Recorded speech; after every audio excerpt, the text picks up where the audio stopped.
little winter pruning on some of my fruit trees, my grapevines, some blackberries and some blueberries. So I wanted to bring you along and really show you what that winter pruning process looks like, explain to you what the benefits are. So come on along as we do some late winter, it's already early March, but we do some late winter pruning on the food forest. All right, so before we get to pruning, the first thing I'm gonna do, I got myself some new garden clippers, shears, whatever you wanna call them. Between each plant, we're just gonna spray with some alcohol, just to make sure we're killing any bacteria and we're not spreading any disease. All right, so these pear trees have been in the ground for, man, I wanna say 3 years. This will be the 3rd year. And I got them at a big box store. So these are one of the first things that I actually planted in my yard. Probably would have got them from a local nursery, but hey, they've been growing really well. It's kind of interesting, the first year that I had them, they produced pears. The second year, which was last year, they did not, and this one in particular did not grow very much. So I'm curious to see what this 3rd year brings. But pruning pear trees is super easy. So the first thing that I do when I'm pruning in the winter is I think, what do I want for my pear tree? Do I want them to be as big as possible? Do I want them to be small? Do I want them to be wide? That's how I'm going to prune them. As you can see, I have lots of other plants here. I'm going to be planting more this year, but I have grapevines. I have plants back here that I don't want to be shaded. I'm going to have plants here that I don't want to be shaded. So what I'm going to do is I am training this to not be a giant tree, okay? So that's kind of my first thought going into the pruning process. The second thing that I am going to keep in mind is I want space and air and sunlight in my tree. Right? So you can see I've done a pretty good job of that. There's not a lot that will be crossing each other, but we're going to keep that in mind as we start pruning. Another thing that we're going to keep in mind is the general shape of a pear tree.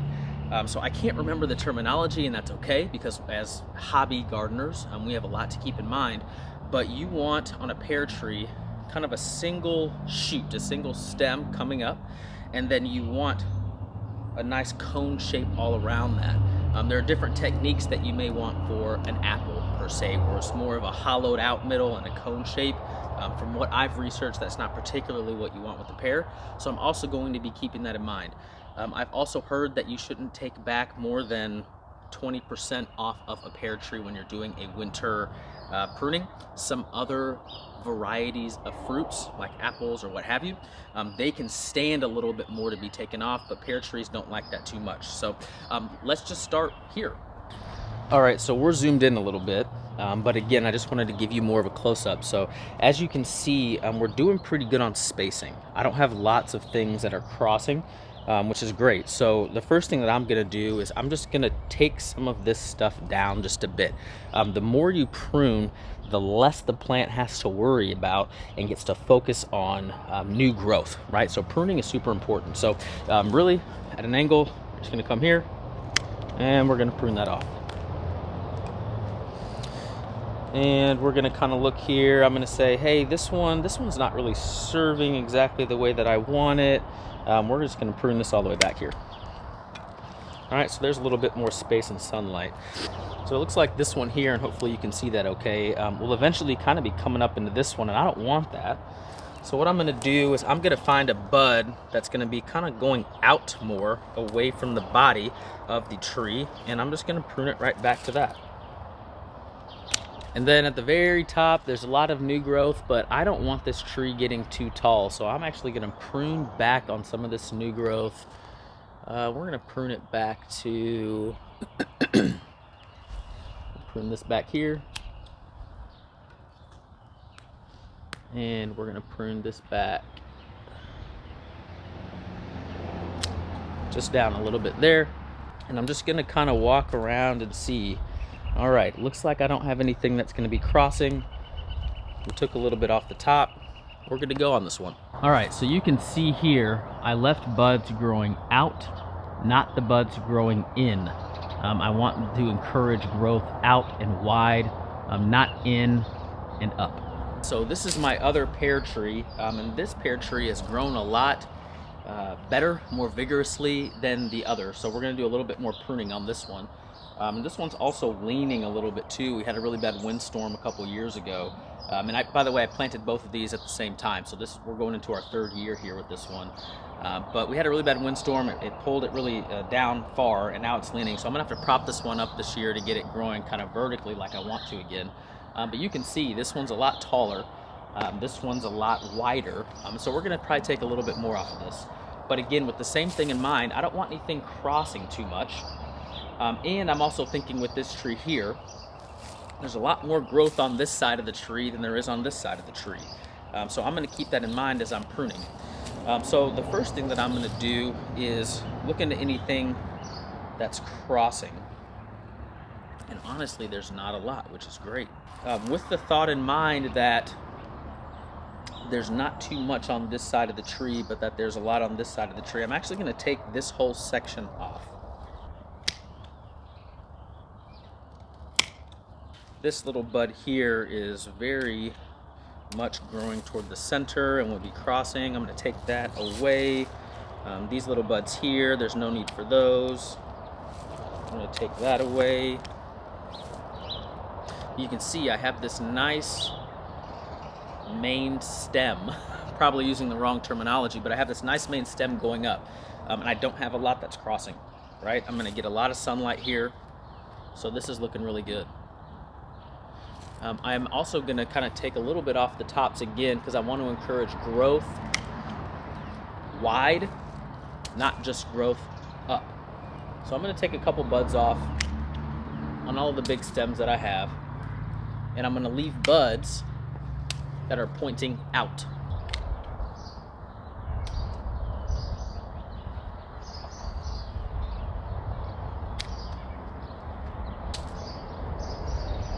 All right, and you can see this is all new growth here on this one.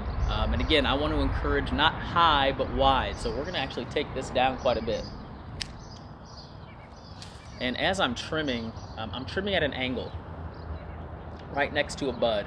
And the reason why you trim at an angle is when rain starts coming down on these trimmings, it doesn't just rest and create rot and disease. It will, because it's at an angle, that'll run off. So that's what we're trying to encourage. Okay, and that pretty much wraps up the trimming and the pruning that I wanted to do on the pear tree. One thing to keep in mind is that, yes, you want to be knowledgeable about what you're doing. And we want to understand that pruning and trimming is so important for fruit trees, and I've seen that here over the past few years.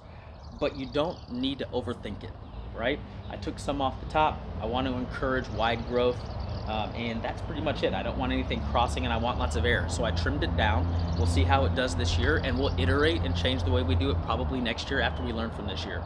So we're done with our 2 pear trees. Let's move along to the grapevines.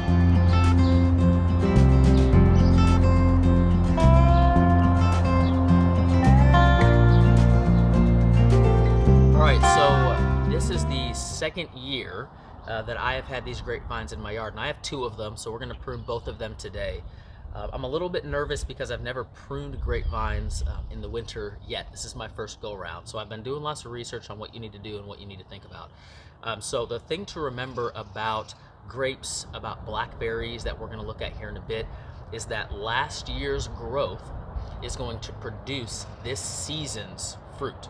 Okay, so all of the growth that I had from last year is going to produce this year's fruit.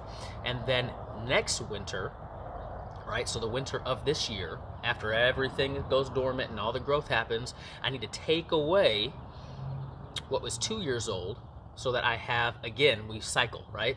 This year's growth will produce next season's fruit. So a little bit complicated, but if you just think that cycle, last year will produce this year, and then we need to take away that.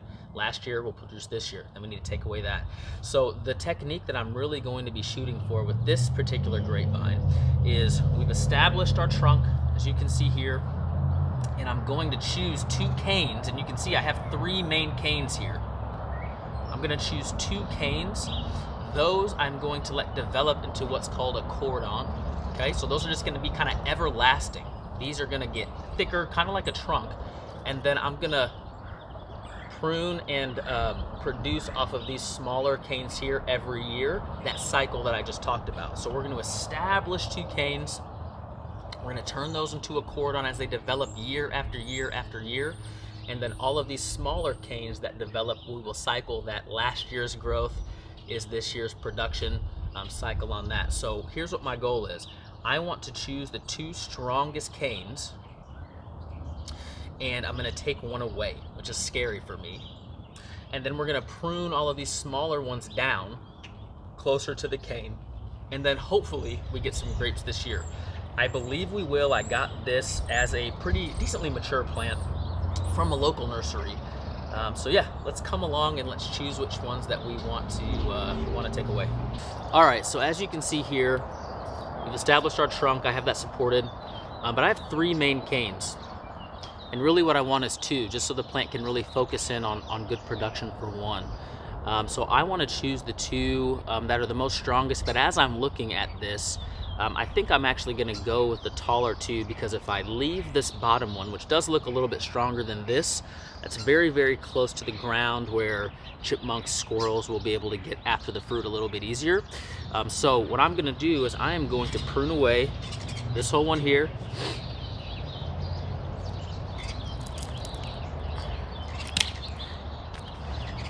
And I'm going to cut it all away from my trellis.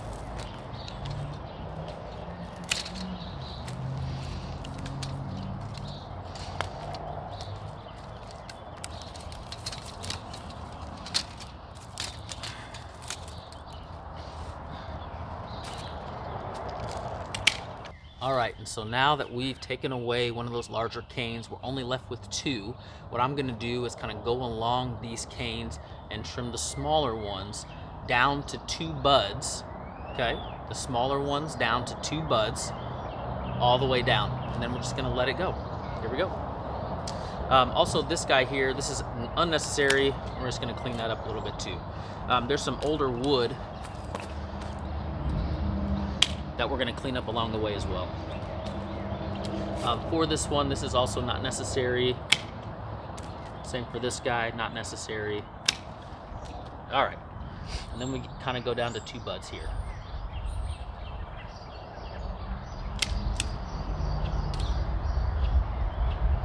This guy's pretty weak, so I'm going to get rid of that.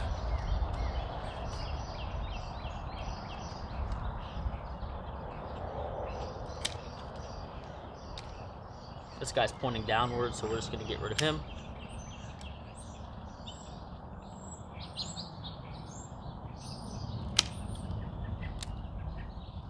This guy's pointing very much downward. Get rid of him.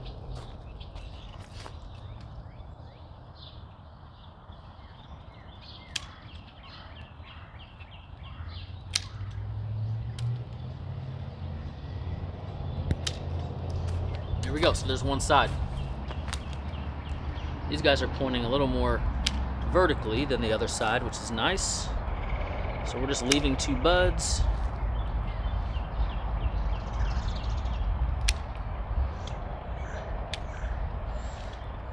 Leaving 2 buds.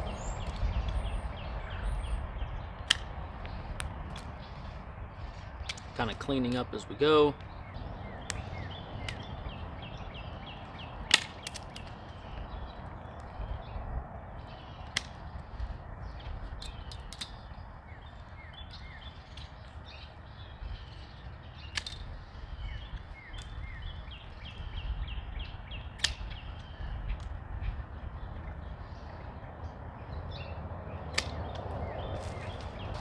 All right, so as you can see, we've cleaned this grapevine completely up. We selected 2 canes that are going to turn into our cordons and be established on this trellis. We've pruned down the other canes that will start that cycle of, right, previous year produces this year's fruits. And so we'll see how it goes. I'm going to need to probably build some better trellising here, a little bit taller to support some of this fruit growth. We'll put some netting around it as well, just to prevent the birds from getting the full harvest. But hopefully we did it right, and we'll see how it looks throughout the year.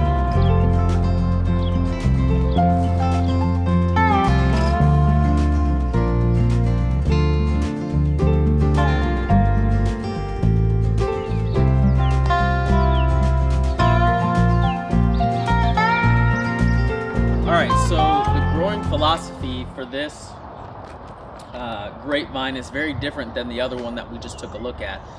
This one is more decorative. It'll still produce, of course, but the way that we go about pruning is going to be slightly different. That is the one that we just looked at here was more traditional, right? So we have the trellis that is double wire and what have you.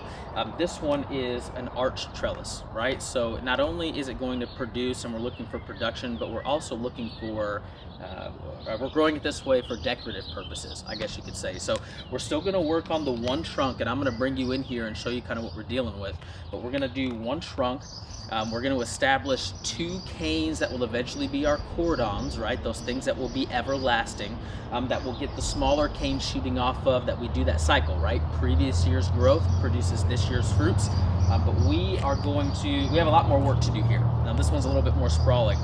So I'm gonna consolidate what we have grown there at the base into one trunk. We're gonna select 2 of the canes and we're gonna pull everything else off. And then we're just gonna kind of let it hang out. We're not gonna do nearly as much pruning. So come on, I'll zoom you in and we'll take a look.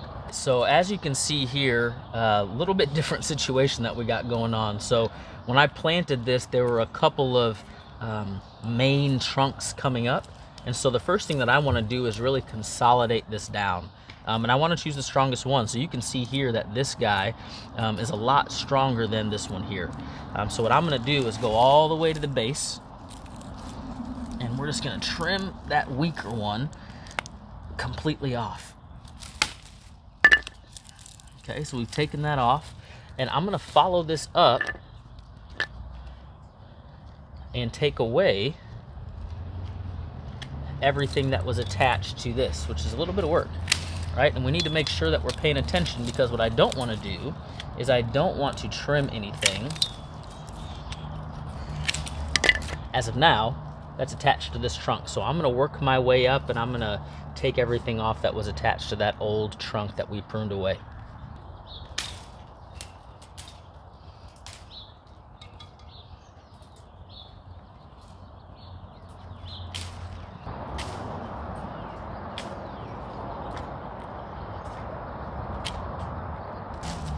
All right, so we got all of the trimmings away from the other trunk that had established. So we cut the other trunk away and pulled off all of those growings, all those canes. Now what we're gonna do, we have our primary trunk established, and we're going to choose 2 canes, 2 of our stronger canes that are going to turn into our cordons, which are those things that are going to be everlasting that we established, that all of our smaller canes that produce fruit are going to come off of. So as I'm kind of reviewing here, you can see we have our main trunk. It looks good. I'm going to clean it up a little bit.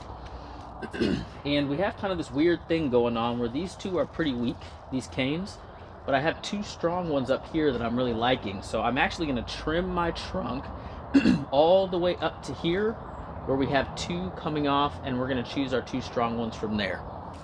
So we're going to clean up the trunk, pull away any of the growth of the stuff that we cut off. And we're going to keep trimming. So I don't like this guy here. We're going to go all the way up to this point here where we have these canes split off. Trim that back and take it away. All right, now you can see here, we have our trunk established. All right, trunk's a little longer than I probably would have liked, but that's okay. So our trunk is established up to here. Now we're gonna choose 2 canes, and 2 of our stronger canes. So I like this one here, and I like this one here. This one isn't really fitting. I don't want to keep too much growth, because then the plant will have to focus on too much to nourish and produce fruit on, which just decreases the vitality, the health of the plant, as well as the production. Okay, so I'm choosing this one, I'm choosing this one, and we're gonna get rid of this middle one that's wanting to kind of cross over on me right there.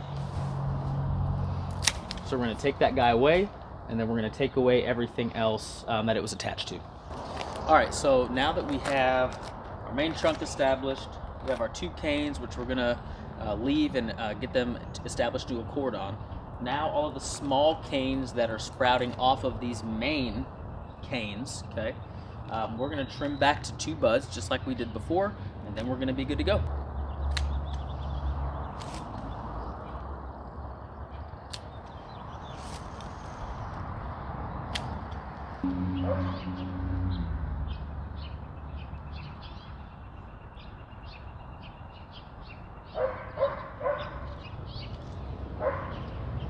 so we got the grapevine all pruned up, our trunk established, the 2 canes established, that will be our cordons, and then we really trimmed this up really clean, hopefully for a good year of growth and production.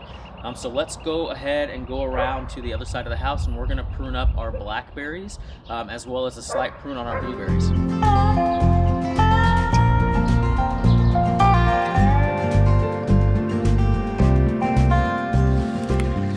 Alright, so now we're back to the blackberries, and I've had these blackberries for, I want to say it's 3 years as well. Last year we actually got producing canes, which is super cool. So I trimmed these a little bit throughout the year because these canes were getting to be 10, 12 feet tall, taller than my house. But this winter, we're right on the tail end of spring, so we're getting, or right on the tail end of winter, about to get into spring. I need to take out the old growth from 2 years ago, so that the new growth from last year can produce new fruit. Because again, blackberries are similar to grapes, so the previous year's growth will produce this season's fruit, okay? And 2 years ago, and I'm going to show you what this looks like here, we have canes that look old and woody. They are not going to produce fruit for us anymore, so we want to take those out. So let me show you what an older cane looks like that we're going to prune away. Alright, so as you can see, we have a bunch of canes here, all sprouting up from one plant that I planted several years ago. And you can see some distinct differences. So this one here is old, woody. You can even see when you break the stems, it's wood, right? And it's very rough. And then you can see this cane here, which is almost a darker color, a more uniformed color, and it's not quite as woody, right? It's a little bit more bendy. So this growth was 2 years ago, okay? And it produced my fruit last year. This was brand new growth last year that did not produce fruit last year, but will produce fruit this season. Okay, so what we need to do is we need to take away all of the old growth that's not going to produce for us this year, and we need to make room and keep the new growth from last year that will produce our fruit this season. So what we're going to do is we're just going to trim these right at the base.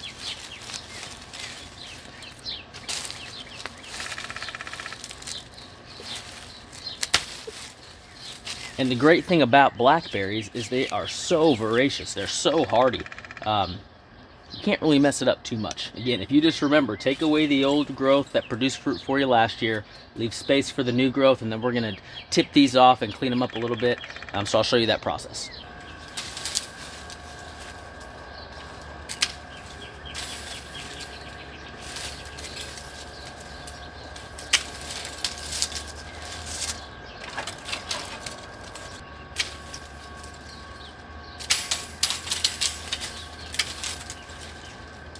Alright, so now that we have all of our old growth, our 2-year-old woodier growth trimmed away and cleaned out, I'm going to trim the last year's growth that will produce this year's fruit up just a bit. So I may trim the height down a little bit just to make sure it's not too tall.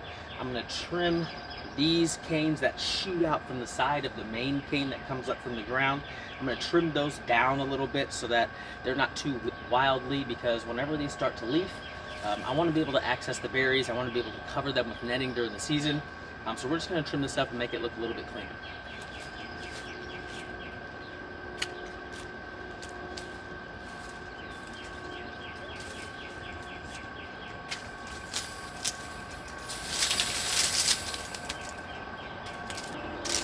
Another benefit of trimming these, similar to the grapes, is when the plant isn't too big, it doesn't have to worry about so much, which makes the stuff that you leave a lot healthier. And we also want to make sure that there's a lot of air getting through here, there's a lot of sun getting through here, which helps prevent disease. Again, we want a healthy plant. So we're going to trim all of it back so that we get really good healthy growth for the growing season. Alright, so as you can see, we took a lot of old growth away from this so that, again, we have sunshine, we have airflow. We're going to prevent disease. We're going to have the plant focus on producing us really, really great fruit on these canes that came up from the ground last year. And that is how to prune blackberries in the winter. Alright, so I hope you enjoyed coming along with me as I did my late winter pruning. Again, it is early March already, but I hope you enjoyed that. I look forward to taking you along or bringing you along with me as these plants, these grapes, my pear trees, my blackberries, my blueberries, which I didn't show you today, but as they start to grow throughout the season, all of this pruning is work so that we have healthy plants and more fruit. So I'm looking forward to showing you all of that in the future. Thanks so much.